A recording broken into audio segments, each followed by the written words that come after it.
എല്ലാവർക്കും കേരള ഫുഡ്വേൾഡിൻ്റെ പുതിയൊരു എപ്പിസോഡിലേക്ക് സ്വാഗതം. ഇന്ന് നമ്മൾ ഉണ്ടാക്കാൻ പോകുന്നത് ചെറുപയർ വെച്ചിട്ടുള്ള ഒരു റെസിപ്പിയാണ്. കഞ്ഞിയുടെ ഒക്കെ കൂടെ കഴിക്കാൻ പറ്റുന്ന നല്ലൊരു കോമ്പിനേഷനാണ് ഈ ചെറുപയർ പുഴുക്ക്. അപ്പോൾ നമുക്ക് നോക്കാം ഇതെങ്ങനെയാണ് ഉണ്ടാക്കുന്നതെന്ന്. ഇതിനു വേണ്ടി ഞാനിവിടെ 1 കപ്പ് ചെറുപയർ എടുത്തിട്ടുണ്ട്. ഇത് നന്നായിട്ട് വാഷ് ചെയ്ത ശേഷം 6 മുതൽ 8 മണിക്കൂർ വരെ വെള്ളത്തിൽ സോക്ക് ചെയ്യാനായിട്ട് വെക്കാം. ഇങ്ങനെ സോക്ക് ചെയ്തിട്ടുണ്ടെങ്കിൽ വേവിച്ചെടുക്കാനായിട്ട് എളുപ്പമുണ്ടായിരിക്കും. നമ്മൾ പയർ വെള്ളത്തിലിട്ടിട്ടുണ്ടായിരുന്നു, നന്നായിട്ട് കുതിർന്ന് വന്നിട്ടുണ്ട്. നമുക്കിനി ഇത് വേവിച്ചെടുക്കാം. പയർ ഡ്രെയിൻ ചെയ്ത് ഒരു കുക്കറിലേക്ക് ഇട്ട് കൊടുത്തിട്ടുണ്ട്. ഇതിലേക്ക് 1 കപ്പ് വെള്ളം ചേർത്ത് കൊടുക്കാം. 1 ടീസ്പൂൺ ഉപ്പും കൂടെ ചേർത്ത് നന്നായിട്ടൊന്ന് മിക്സ് ചെയ്തെടുക്കാം. പയർ ഇങ്ങനെ നെകക്കെ വെള്ളം ഉണ്ടായിരിക്കണം, ഒരുപാട് കൂടി പോകണ്ട.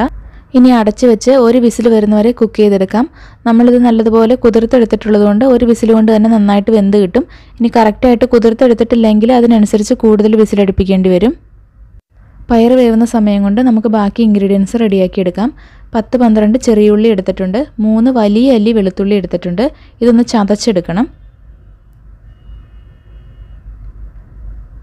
വെളുത്തുള്ളിയും ചുവന്നുള്ളിയും ഇതുപോലെ ചതച്ചെടുത്തിട്ടുണ്ട്. നിങ്ങൾ മിക്സിയിലാണ് ചെയ്യുന്നതെങ്കിൽ ജസ്റ്റ് ഒന്ന് ക്രഷ് ചെയ്തെടുത്താൽ മതി. പയർ 1 വിസിൽ വന്ന ശേഷം ഫ്ലെയിം ഓഫ് ചെയ്ത് വെച്ചിട്ടുണ്ടായിരുന്നു. ഇതിൻ്റെ പ്രഷറൊക്കെ പോയിട്ടുണ്ട്. നമുക്ക് ഓപ്പൺ ചെയ്ത് നോക്കാം. പയർ നല്ല കറക്റ്റായിട്ട് വെന്തിട്ടുണ്ട്. നമ്മളുണ്ടാക്കുന്ന ചെറുപയർ പുഴുക്കാണ്, അതുകൊണ്ട് പയർ നന്നായിട്ട് വെന്ത് കിട്ടണം. എന്നാലാണ് ആ പുഴുക്കിൻ്റെ ടെക്സ്ചർ നമുക്ക് കറക്റ്റായിട്ട് കിട്ടുള്ളൂ. ഒരു കടായി ചൂടാക്കാനായിട്ട് വെച്ചിട്ടുണ്ട്. ഇതിലേക്ക് 2.5 ടേബിൾ സ്പൂൺ വെളിച്ചെണ്ണ ഒഴിച്ചു കൊടുക്കാം. ഇത് വെളിച്ചെണ്ണയിൽ തന്നെ ചെയ്യുന്നതാണ് കൂടുതൽ ടേസ്റ്റ്.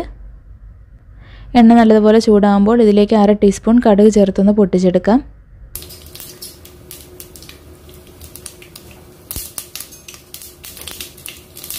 കടുകെല്ലാം പൊട്ടി വരുമ്പോഴേക്കും ഇതിലേക്ക് ചതച്ച് വെച്ചിരിക്കുന്ന ചുവന്നുള്ളിയും വെളുത്തുള്ളിയും കൂടെ ചേർത്ത് കൊടുക്കാം.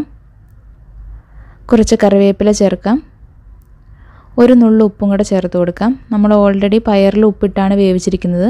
അപ്പോൾ ഈ ഉള്ളിയിലേക്കൊക്കെ ഒന്ന് പിടിക്കാൻ വേണ്ടിയിട്ട് 1 നുള്ളു ഉപ്പ് മാത്രം ചേർത്താൽ മതി. ഇനി ഇതൊന്ന് വഴറ്റിയെടുക്കാം.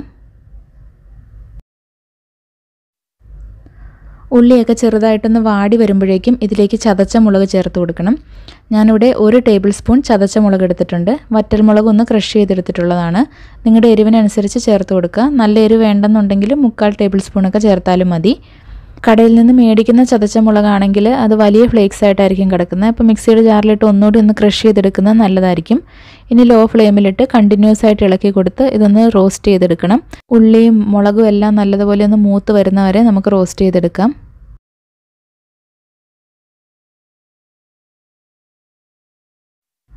ഇപ്പോൾ ഇതിവിടെ നന്നായിട്ട് മൂത്ത് വന്നിട്ടുണ്ട്. ഇതിലേക്ക് 1/4 ടീസ്പൂൺ മഞ്ഞൾപ്പൊടി ചേർക്കാം. ഇനി ഒരു കളർ കിട്ടാൻ വേണ്ടിയിട്ട് 1/2 ടീസ്പൂൺ കാശ്മീരി ചില്ലി പൗഡറും കൂടെ ചേർത്ത് കൊടുക്കാം. ഇത് ഓപ്ഷണലാണ് കേട്ടോ, ചേർത്തില്ലെങ്കിലും കുഴപ്പമില്ല. ചതച്ച മുളക് മാത്രം ചേർത്ത് കഴിയുമ്പോൾ കറി ഒരു വെളുത്ത കളറിലിരിക്കും. അപ്പോൾ ഒരു കളറിന് വേണ്ടിയിട്ടാണ് കാശ്മീരി ചില്ലി പൗഡർ ചേർത്തത്. ഇനി ഇതിൻ്റെ പച്ചമണം മാറുന്നവരെ ഒന്ന് ഇളക്കി കൊടുക്കാം. നല്ല ചൂടായിട്ടിരിക്കുന്നതുകൊണ്ട് പെട്ടെന്ന് തന്നെ ഇതിൻ്റെ പച്ചമണം മാറി കിട്ടും.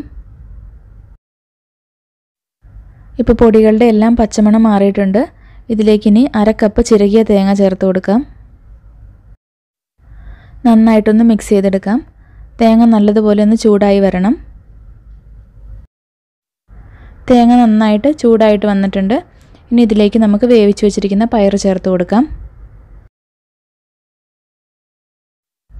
ഇനി എല്ലാം കൂടി നന്നായിട്ടൊന്ന് മിക്സ് ചെയ്തെടുക്കാം. ഇപ്പം നമ്മളിവിടെ നന്നായിട്ട് മിക്സ് ചെയ്തെടുത്തിട്ടുണ്ട്. ഈ സമയത്ത് ഉപ്പൊക്കെ നോക്കിയിട്ട് ഉപ്പ് ആവശ്യമുണ്ടെങ്കിൽ ചേർത്ത് കൊടുക്കാം. ഇനി ഫ്ലെയിം ഓഫ് ചെയ്തിട്ട് ഇതിലേക്ക് കുറച്ച് പച്ചവെളിച്ചെണ്ണ ഒഴിച്ചു കൊടുക്കാം. ഒരു 1/4 ടീസ്പൂൺ പച്ചവെളിച്ചെണ്ണ ഒഴിച്ചു കൊടുക്കുന്നുണ്ട്. നന്നായിട്ടൊന്ന് മിക്സ് ചെയ്തെടുക്കാം. ഇത് ഓപ്ഷണലാണ് കേട്ടോ, വെളിച്ചെണ്ണ ഒഴിച്ചില്ലെങ്കിലും കുഴപ്പമില്ല. ഒഴിച്ചു കഴിഞ്ഞാൽ കുറച്ചുകൂടി ഒന്ന് ടേസ്റ്റി ആയിരിക്കും. അപ്പോൾ നമ്മുടെ ചെറുപയർ പുഴുക്ക് ഇവിടെ റെഡി ആയിട്ടുണ്ട്. നല്ല ചൂട് കഞ്ഞിയുടെ കൂടെ അടിപൊളിയാണ്. അപ്പോൾ നിങ്ങളെല്ലാവരും ഒന്ന് ട്രൈ ചെയ്ത് നോക്കണേ. വീഡിയോ ഇഷ്ടമാവുകയാണെങ്കിൽ ഒന്ന് ലൈക്ക് ചെയ്യാനും ചാനൽ ഇതുവരെ സബ്സ്ക്രൈബ് ചെയ്തിട്ടില്ലെങ്കിൽ ഒന്ന് സബ്സ്ക്രൈബ് ചെയ്യാനും കൂടി മറക്കല്ലേ. അപ്പോൾ പുതിയൊരു വീഡിയോ ആയിട്ട് നമുക്ക് വീണ്ടും കാണാം.